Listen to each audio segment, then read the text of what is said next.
ঠিক আছে? কোন এজেন্সি যাচ্ছ? Knowing flyover. আচ্ছা, তোমাদের কোম্পানির নাম কি?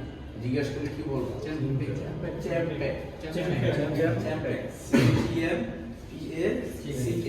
চ্যাম্পেক কোম্পানির নাম যদি জিজ্ঞেস করে বলবে চ্যাম্পেক।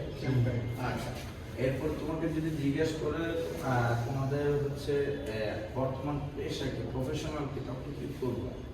প্রফেশনাল তখন তোমার অবশ্যই জানাবো যে প্রফেশনটা আমাদের হচ্ছে যার যে কাজ করতেছে সেই কাজ। কেউ বলবো না যে আমি বাপের হোটেলে কাজ করি, এমন কোনো কথা বলা যায় না যে আমার বিজনেস আমার বাবার আছে, কোনো কিছু না। এমন বোঝাতে হবে যে আমাদের নাই কিছু। হত দরিদ্র সাধারণ মানুষ, মধ্যবিত্ত একটি ছেলে আমি। আমার ফ্যামিলি দুইজন তিনজন মেম্বার আছে। যে তোমাকে জিজ্ঞেস করতে হবে তোমাদের ফ্যামিলি মেম্বার কয়জন, আর যে কয়জন ফ্যামিলি লিগেলটাই বলবো যে এই কয়জন আছে। আর হচ্ছে কে, বাবা থাকলে বাবা, ভাই থাকলে বাবা, ঠিক আছে? তুমি বলবা যে কম, যে আমাদের কষ্ট হচ্ছে সংসার চলতে, এই জন্য আমরা বিদেশ যাচ্ছি। বলছি তবে যার যেভাবে বলা বলবা, ঠিক আছে? তুমি বলতে পারো যে বিদেশ কেন যাবো, বলবো যে আমি টাকা উপার্জন করার জন্য, কাজ করার জন্য, ভালো একটা লাইফ লিড করার জন্য ভালো একটা দেশে যাবো। আর রাশিয়া তো জানো বিশ্বের বৃহত্তম একটি দেশ, সেটা তোমরা ভালো মতোই জানো। আমরা এই পর্যন্ত যত রাশিয়াতে আমরা লোক পাঠাইছি বাংলাদেশের অফিস থেকে, আমরা নোইং ফ্লাইওভার এই পর্যন্ত যত লোক পাঠাইছি, দেখছো তো আমাদের কার্যক্রম। আল্লাহর কেউ কি আমাদের দ্বারা কি আমরা কারোর যুদ্ধে পাঠাইছি? এমন দেখছো? কিন্তু দেখো, আচ্ছা আমরা কিন্তু অমন করি না। তোমার অন্যান্য এজেন্সি দেখবে তোমার যুদ্ধে যাচ্ছ, যুদ্ধে পাঠাই দিয়েছে, এটা বলে আমার তেমন হয় না, ইনশাল্লাহ হবে। আজকে যে এইগুলো থাকতেছে, এইগুলো অবশ্যই মাথায় রাখতে হবে। তোমাকে বলতে পারে তুমি যদি বেশি টাকা পাও যুদ্ধে যাও, তখন কি বলবো? আমি তো কাজের জন্য যাচ্ছি, যুদ্ধে যাওয়ার জন্য যাচ্ছি না। আমার জীবনের দাম আছে, আমার পরিবার আছে, আমার তাদেরকে দেখতে হবে। যতদিন বেঁচে তাদেরকে দেখতে হবে, ঠিক আছে? তুমি জিজ্ঞেস করতে পারো তোমাদের অ্যারাউন্ড স্যালারি কত হয়, বা তোমাদের বেতন তো তোমরা জানো। তোমাদের বেতন কিন্তু 35,000 স্টার্টিং, 2 থেকে 3 মাস বা 4 মাসের মাথায় বা 6 মাসের মাথায় তোমাদের বেতন পড়ে যাবার, তখন প্রোডাকশনে যাবে, তখন 80-90 পেতে পারে, কাজের উপরে ডিপেন্ড করে।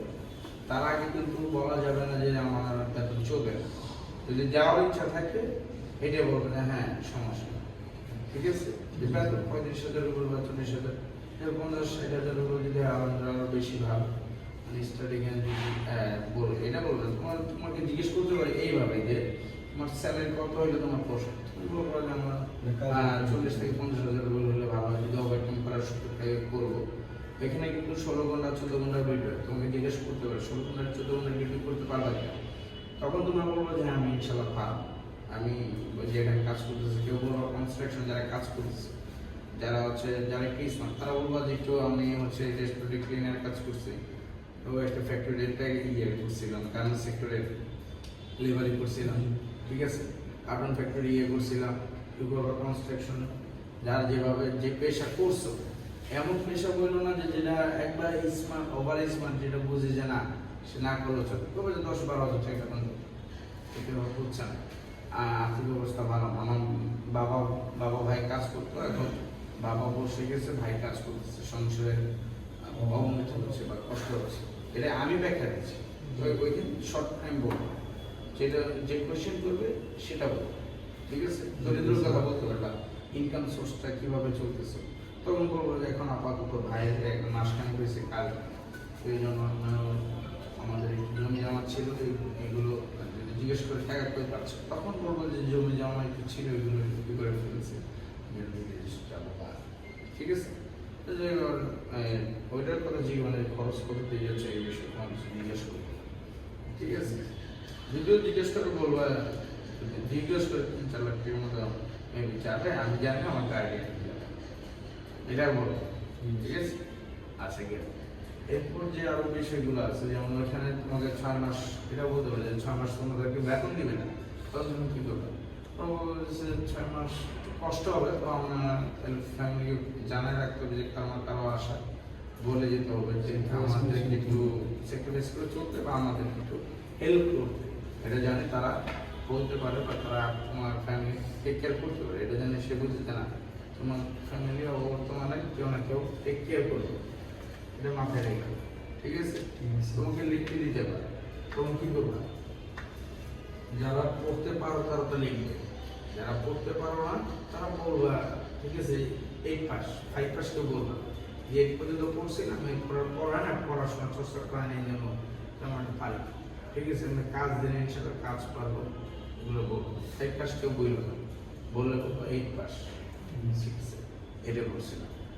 যে অনেকে বলতেছে 8 পাস কত সালে, এটাও একটা প্রশ্ন আসতে পারে, তখন বলবো যে আমি 2015 সালে এটা করছিলাম, এই 18 সালে এটা করছিলাম, এমন একটা বলে দিব, মানে এত বড় না যে কি কনফিউজ হয়ে যায় সন্দেহ।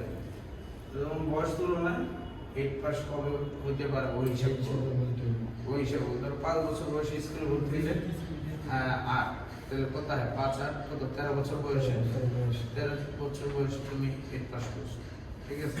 তোমার বাপ মার বয়স জিজ্ঞেস দেবে, তোমার বাপ মার বয়স কত, তখন কি করবা আইডি কার্ড দেখে বয়সে যে মনে রিমেম্বার জাস্ট হচ্ছে আইডি কার্ড দেখে না বলবো যে হ্যাঁ বয়স এত শেষ, ঠিক আছে। আচ্ছা বয়স কি আমাদের জীবনে একটু বলে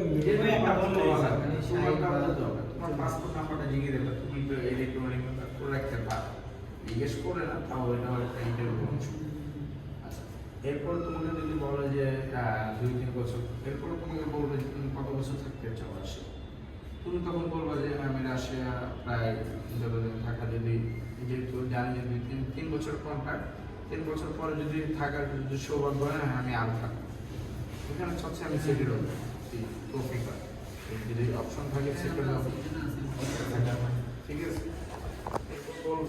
আরো অনেক কিছু যেগুলো তোমার আর যেসব বিষয়গুলো থাকে তুমি বলতে পারো, তুমি যদি অন্য জায়গায় চলে যাও, কোম্পানি থেকে যদি চলে যাও, কেউ যদি বলে যে না এখন, তখন কি তোমরা যাওয়া, তোমরা তখন বলবো যে না আমরা যাবো না, আমরা কাজ করতে আসছি, কাজে থাকি, তখন বলবো না যে আমরা চলে যাবো, ঠিক আছে।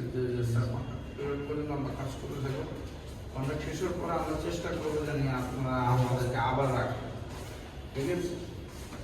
আর কিছু জানা আছে মনে থাকবো কোনো বেশি কালকে তোমাদেরকে বলছো না, বলছে না, তো আজকে দোয়া করি যেন তোমরা ইন্টারভিউতে সবাই টিকো, দোয়া করি। এই কোম্পানি আমাদের অনেক ভালো, এই কোম্পানির আমার এর আগে অনেক লোক গেছে, এর আগেও আমাদের লোক গেছে অনেক, তো তোমরা অবশ্যই দোয়া করে বেস্ট অফ লাক, ঠিকঠাক মতো ইন্টারভিউ দেবো, এটাই তোমাদের জন্য শুভকামনা, ঠিক আছে। আল্লাহ হাফেজ।